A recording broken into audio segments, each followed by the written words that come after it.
This is Andy Purewal for Boxing Social in association with Betfred. I am delighted to be joined by Unbeaten lightweight talent Tyler Tomlin over Zoom. Tyler, it's been a while. How are you? Oh, I'm doing great. It has been a little while. How have things been with you? Everything's all good. Happy New Year. Hope you had a good one, a good Christmas. Did you have much going on? Not too much. Just been in the gym working, getting ready for February 5th, of course. Before we do come on to February 5th, let's just go back to your last outing. We spoke just before then, stopping Ira Terry. How would you assess your performance now? Obviously, some time to reflect. Yeah, absolutely. You go into that fight, it's a veteran guy. You know he's gonna have some things for you in those first couple rounds before you figure it out. So I did. I went in there those first couple rounds. We had some good exchanges. I started going hard to the body, figured him out in that third and fourth round, and then ended up knocking him out in the fifth round. But those are very good fights for a guy like me in my position because you get those good quality rounds in. You learn a lot about yourself and what you need to work on. But I'm pretty happy with my performance. There's a couple things that we worked on in this camp, fix to prepare myself for this next fight for sure. We spoke previously, Tyler, about, I remember asking you, do you feel like because you've been stopping more of your opponents than what you haven't been, do you feel like you want more of a test in terms of going into the latter stages of your fights, going a few more rounds, stopping another opponent last time out, going into the Serrano fight on February 5th? Are you thinking about the rounds, or is it very much so still, if you can get them out, get them out? Well, as a knockout guy, a pressure fighter, a volume guy, I'm always going to be looking for that knockout, like I said. But I would like to get some of those rounds in. I know this year Bella is going to put me in some fights where I am going to get some quality rounds. But hopefully I can show that I've got the cardio, I've got the speed, I've got the talent to continue to knock even those type guys out in those fights. So those rounds are great for my development. But I always say we don't get paid for how many rounds we're in there. We get paid to fight, right? So if I can get in there and I can have a quick night, that's always going to be what I'm looking for. I know Bella's spoken very highly of yourself, not just to me, but over social media as well. Talk to me about your relationship with Lou. What's that like? Yeah, the relationship is continuing to grow as, we continue to work together. He flew us out to Madison Square Garden out in New York to watch the Lopez Kambosos fight. We got to hang out and obviously got to see a absolute brawl of a fight. What a fight that was. So two guys in my division, of course, Kambosos with DeBella. Hopefully we can get some sparring with him and hopefully the relationship with Lou DeBella continues to grow because I think we can do some great things in the lightweight division in 2022. We'll come on to that shortly in terms of a leading named in the division, but to stick with yourself, obviously Charlie Serrano, February 5th, your first 10-rounder, as we've just spoken about potential rounds. Are you excited for the next phase in your career, the next stage for you to step up to?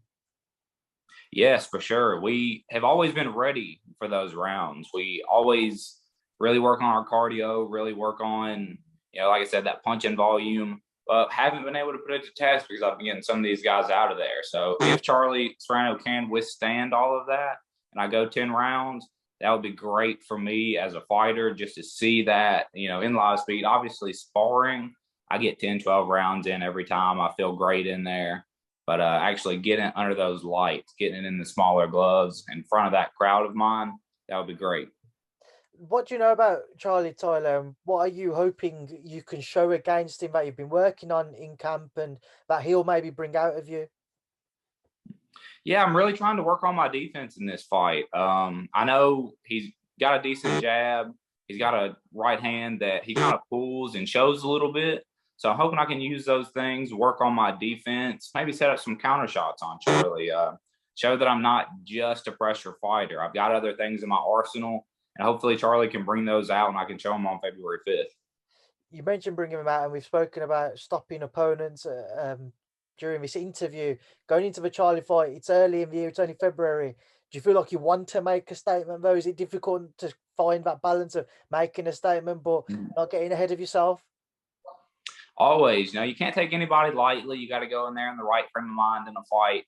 But you want to make a statement just because you've got so many plans for the year. And this is just somebody else in the way of those plans. So you really want to go in there. You want to make a statement, have a great performance on all aspects. You don't want to just go in there and show you got good offense. You just want to go there and show you've got good defense. You want to put all those things together, put together a great performance, and of course, get a highlight reel knockout at the end of it all. Tyler, I'm sure you've had this conversation with Lou already, but as the year progresses, how would you like your career this year to progress? Yeah, of course, all eyes on February 5th, but we have talked about later in the year, of course, getting on some of these bigger cards, getting on some of these things like Showbox, and really putting myself in a test fight. We're kind of getting to that point in our career with the record, the guys we're fighting. And I've been fighting a lot here in Tennessee, and I think it's time for an away fight, like on some of these bigger cards, kind of get my name out there a little bit. I'm a big draw here in Tennessee, but I think we can, grow that to multiple states, grow that to the country, and eventually be international. I'm talent level, I'm right there. I've got some things I got to sharpen up. Obviously, I'm self-aware about that, but I've got everything I need as far as my team, as far as the skills to be on a world-class level. I'm still a young guy, but continue to add to those things, continue to sharpen the tools. And I think this year I can kind of start creeping up to that contender level. And Tyler, you mentioned earlier flying out to watch that TV Lopez George Kambosos fight. It was a huge shock for most. But with George Kambosos now, he's the man who many consider the number one in the division.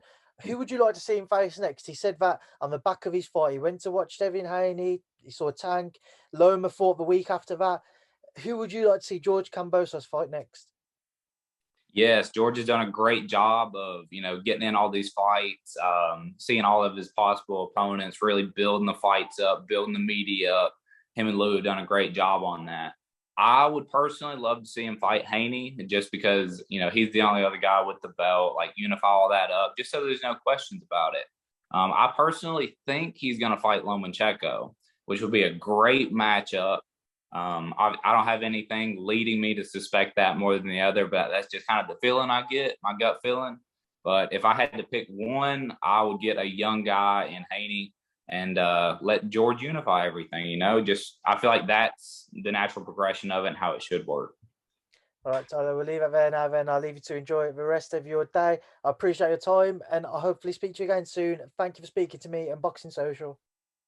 Yes, thank you so much for having me on. We'll talk soon.